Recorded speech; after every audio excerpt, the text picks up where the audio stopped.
Nakakainis! Ilang taon na ako nagserbisyo dito sa San Diego. Ngunit inilipat ako sa ibang bayan. Napakawalang asa ng mga Indio. Aba, Padre Damaso, maghunos dili ka.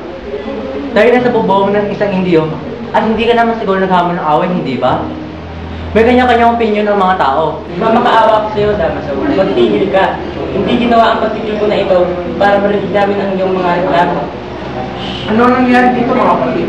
May kaguluhan ba nagaganap dito? Wala. Paumanin mo amin ng isol pang iyong diskusyon. Padre Damaso, Señor de Guevara, halina at kumain na.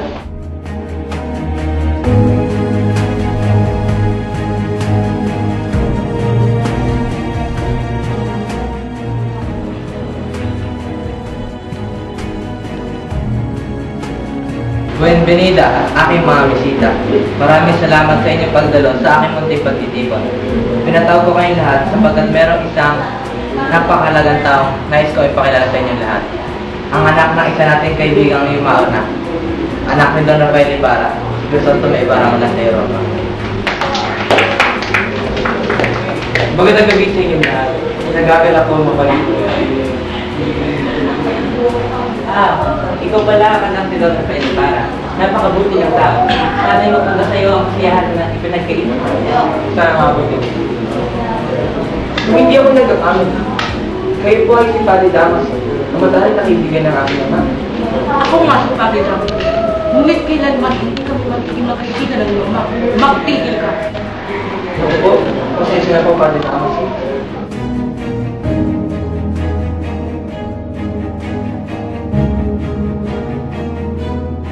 Pag-utusan lang po ako sa inyo at ang bangkay, idinala ko po sa libingan ng mga inchik. At ginawa mo naman. Huwag po kayong magalit, senyor. At masyadong mabigat ang bangkay, kaya itinapon ko na lang po iyon sa ilog. Mangmang! Kalapastanganan ng ginawa mo.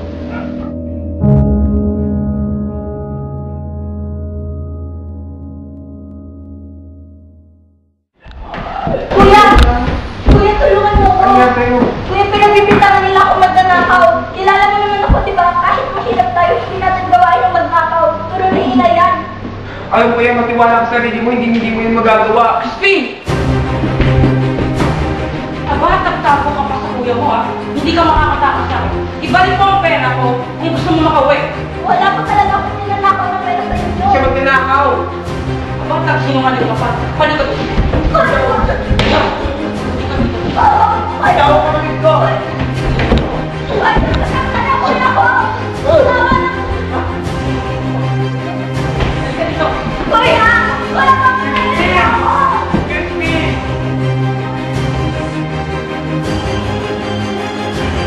Di babae, may pagkain ba? Mayroon, kaya lang.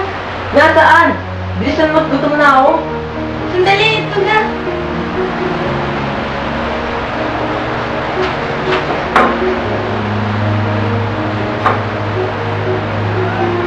Wala nang natira? Paano lang mga anak mo? Bakit? Nareklamo ka? Visit? Teka muna, Pedro. Di mo man lang ba sila antayin? Lutusan mo ba ako? Alis ako kay Augusto. Bitawan mo nga ako.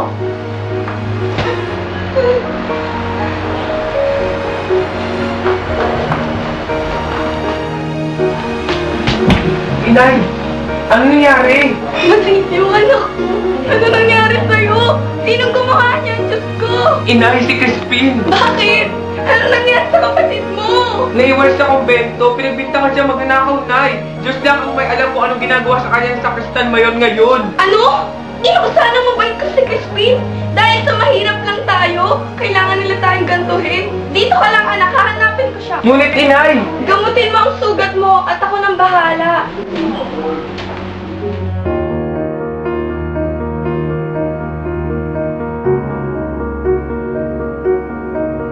Ibang man may layang lumipad, tulungin ang Pwede sabihin!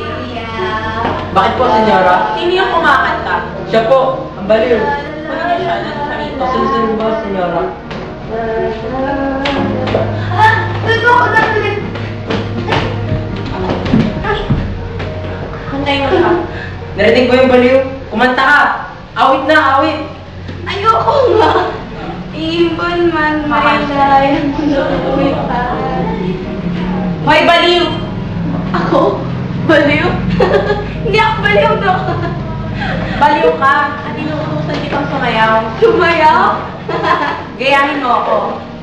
Isa, dalawa, sumasayaw ako tandang baliw. Di nga ako yung baliw eh. Inuutusan kitang sumayaw, sumayaw ka. Ayoko nga sumayaw. Baliw na ang sumasayaw. Ganon. Baliw lang sumasayaw. Baliw ka, sabi ko na! Baliw ka eh! Baliw ka! Konsolasyon! Ano ba yung ginagawa mo? Bitiwan mo ako.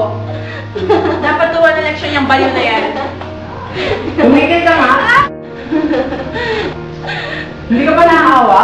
May sira ka na rin talaga, no? Baliw. Ganda si Bill!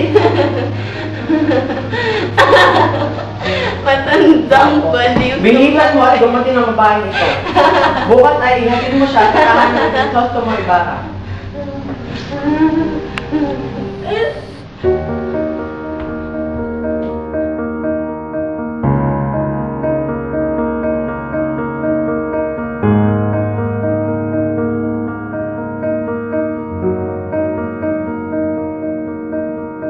Ay, mga tiya, wala na pong may bibilis yan. Parating na si Crisostomo, iha. Kahit nakasuot ka pa ng sako, hindi mawawala ang pagmamahal niya sa'yo. Hindi ba, Chaco? Tama, Isabel. At nandito na pala siya. Ha?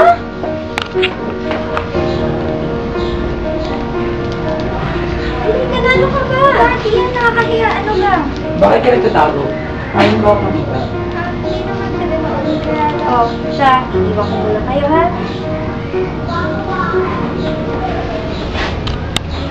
Hindi pa rin kumukupas ang ganda mo, Maria Clara. Nanggaling ka ng kay Ropa at tumis ng dila. Ilang babae na ba naging pang-ensayo mo, ha? Crisostomo? Exteros ka naman.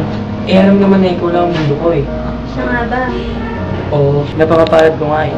Dahil pinagpa siya ng ating mga magulang na ikasala ko sa isang pinakamagandang babae na ngayon nasa aking harapan. Asus, binala mo pa ako. Totoo, nangulila ako sa iyo, Maya. At mas nangulila din ako sa iyong puso.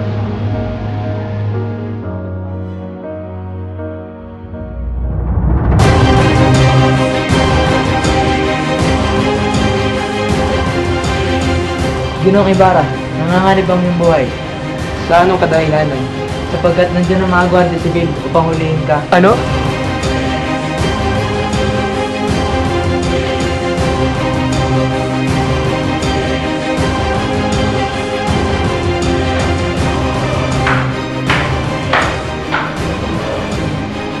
Oh, dapat ba?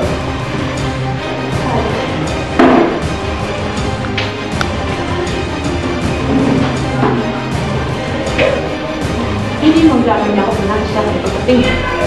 Talagang tumaas na tingin niya sa kanyang sarili. Nakarating lamang ng Europa. Akala mo na sino ang masta. Wala ako kasi yung kailangan sabi mo na ikaw. Kung alam mo lang kung gaano ko nagtitiis sa kurang yan. Katulad din lang siya sa mama. Akalain mo siya sa una. Hindi rin marunong gumalang sa batas ng simbahan.